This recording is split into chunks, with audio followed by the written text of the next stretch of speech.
মার্চেই স্কুলের group C এবং group ডির পরীক্ষা। 1 মার্চ গ্রুপ সি এবং 8 মার্চ গ্রুপ ডির পরীক্ষা হতে চলেছে। আবেদনকারী প্রায় 16 লক্ষের বেশি। গ্রুপ সিতে শূন্যপদ প্রায় 3000, গ্রুপ ডিতে প্রায় 5500। কৃষ্ণেন্দু অধিকারী আমাদের সঙ্গে টেলিফোনে রয়েছেন, বিস্তারিত বলবেন। কৃষ্ণেন্দু, দেখো, স্কুল সার্ভিস কমিশন জানিয়েছে যে 1 মার্চ গ্রুপ সির পরীক্ষা হবে এবং 8 মার্চ হবে গ্রুপ ডির পরীক্ষা। গ্রুপ সি এবং গ্রুপ ডি হচ্ছে স্কুল স্তরের গ্রুপ সি এবং গ্রুপ ডির পরীক্ষা। তুমি জানো যে 26,000 পরীক্ষা বাতিল হয়েছিল, 26,000 পরীক্ষার্থী, তার মধ্যে গ্রুপ সি এবং গ্রুপ ডিও ছিল। কিন্তু শিক্ষকরা সেই সুযোগ পেলেও, তাদের চাকরি বহাল থাকার সেই সুযোগ পেলেও গ্রুপ সি এবং গ্রুপ ডিটা তা পাননি।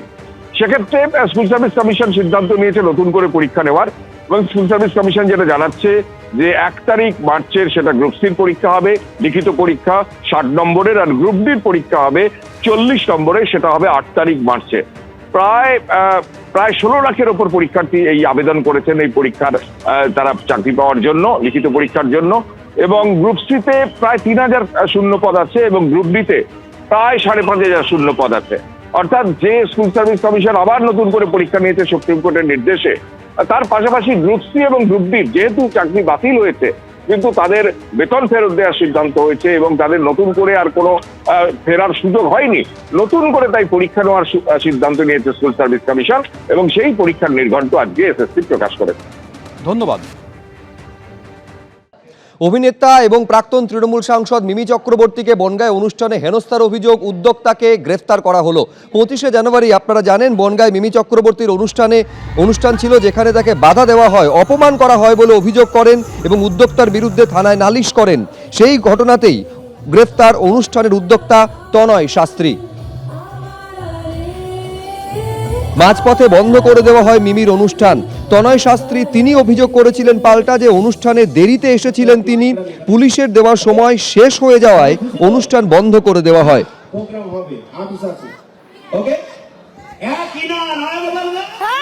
গতকাল প্রোগ্রামে মিমি চক্রবর্তীর টাইম ছিল হচ্ছে 10:30। এখানে 10:30টার মধ্যে ঢুকবে, পাক্কা 12:15। 12:15 আমার কাছে সেই ফুটেজ আছে, আমার কাছে সেই ভিডিও আছে যে উনি কখন ঢুকছে। আমার এখানে পুলিশ পারমিশন, বনগাঁ থানায় আমি পারমিশন করেছিলাম 12টা পর্যন্ত। আমার কাছে লিখিত ডকুমেন্ট আছে, 12টা পর্যন্ত ছিল। ঠিক 12:02 আমি স্টেজে উঠে আমি বলেছি সবাইকে, হাত জোর করে বলেছি, আপনারা মিমি চক্রবর্তীকে দেখেছেন, কিন্তু মিমি চক্রবর্তীর অনুষ্ঠান এখানেই শেষ করা হচ্ছে। তখন আমি মিমি চক্রবর্তীর যে বাউন্সার আছে, আপনারা যারা বডিগার্ড আছেন তারা আপনি ওনাকে নামিয়ে নিয়ে যান।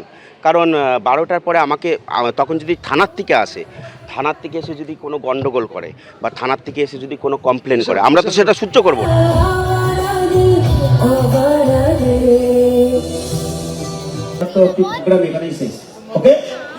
সবাই খুশি তো? হ্যাঁ, প্রোগ্রাম হবে, আপিস আছে। ওকে, একই না নয় বললে। Thank you so much.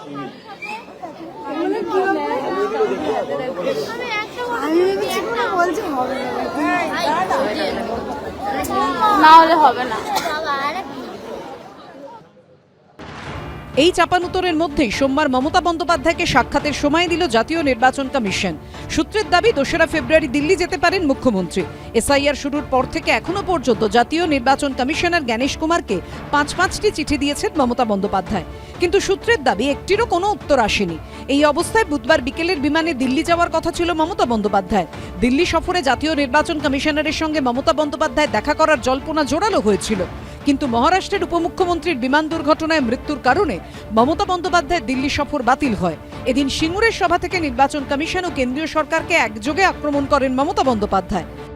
আজ না হলে কাল তো আমি যাবই, দরকার হলে আমিও কোর্টে গিয়ে দাঁড়াবো। আমি জেলে গেলে তো মায়েরা জবাব দেবে, বোনেরা জবাব দেবে, ঘরে ঘরে নাড়ু তৈরি হবে। আর নাড়ুর সাথে আর কি তৈরি হবে? নাড়ুর অপোজিট কি? মিলিয়ে বলো। নাড়ুর সাথে একটা শব্দ মেলাও। আমি প্রথম অক্ষর বলে দিচ্ছি, ঝয়কার। তাহলে বাংলার মা বোনেরা জবাব দেবে। সোমবার অর্থাৎ 2রা ফেব্রুয়ারি বিকেল 4টে মুখ্যমন্ত্রীকে সময় দিয়েছে নির্বাচন কমিশন। ওই দিন মুখ্য নির্বাচন কমিশনার জ্ঞানেশ কুমারের সঙ্গে সাক্ষাৎ হতে চলেছে তৃণমূল নেত্রী। 15 জনের দল নিয়ে যেতে পারেন তিনি। আসলে উনি বুঝতে পারছেন, বাংলার মানুষও আশান্বিত হন যে মুখ্যমন্ত্রী এতদিন বাদে নিজেই বারবার বলছেন আমাকে গ্রেপ্তার করলে সবাই নাড়ু পাকাবে, আই ডোন্ট কেয়ার। তোমার কেয়ার করারও কিছু থাকবে না। তবে এই বারবার দিল্লি যাওয়াটা কিন্তু মারাত্মক, কারণ পশ্চিমবঙ্গে হলে তাও একটু নাচানাচি করবে, কিন্তু দিল্লি থেকে টুপ করে তুলে নিলে নাচার স্কোপও পাবে না।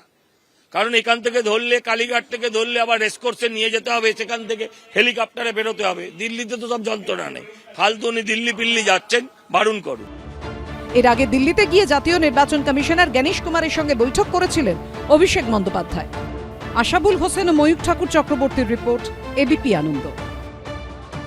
মায়ের বিপদ হয়েছে, বলে বলে ভাই বলে তুই বল যে আমি দরজা খুলে আমি উদ্ধার করলে মারা গে, নাহলে তিনজনা ওখানেই মারা পড়তো।